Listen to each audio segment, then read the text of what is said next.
First-generation designs, PlatinumGames, developers that almost never fail to deliver, and a rocking soundtrack. Is it enough to make Transformers Devastation a great game?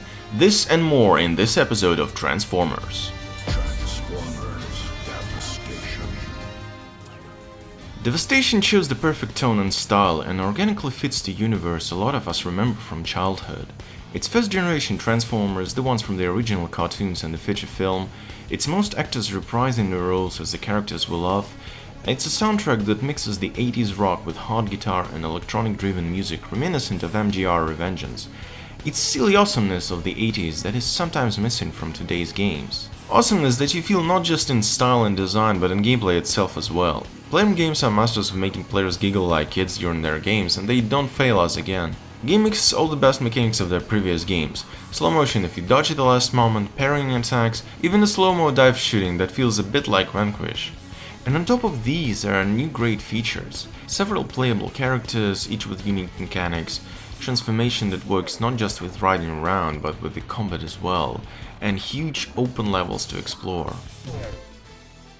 Sadly, there are other additions that weren't as gracefully added to the familiar formula, most notable of which is a random loot system. Random weapons drop from defeated enemies, crates and other things, all with different stats and rating. In addition, there's random tech crafting system that adds special abilities to put on characters, and all of these feel just a bit too random, too confusing, too messy in contrast to the perfectly designed main parts of the game. The game that, by the way, doesn't last long.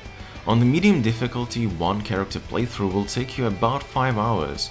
Now of course there are additional difficulties to unlock and 5 playable characters, but that would mean replaying the levels, of which there are 2 for the entire game. Huge levels, yes, but the ones that you almost completely explore by the end of chapter 3 and grudge through the remaining 4 chapters. So while there are a lot of replayability mechanics in the game, it's not actually fun to replay. Not helping is the fact that the aforementioned loot and leveling systems are done annoyingly bad.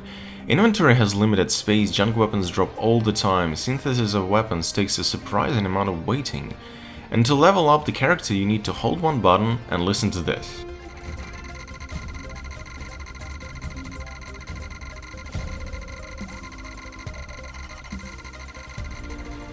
It all feels like a bad free-to-play project rather than a game of a quality we used to get from PlatinumGames. Because of this, it's definitely recommended to play the game, but just once. First time is incredibly exciting, as all the low-budget issues the game has and the loot system don't kick in full. And a little sequel teaser in the end of the game makes me hope for another PlatinumGames Transformers project, because next time it will surely be truly amazing.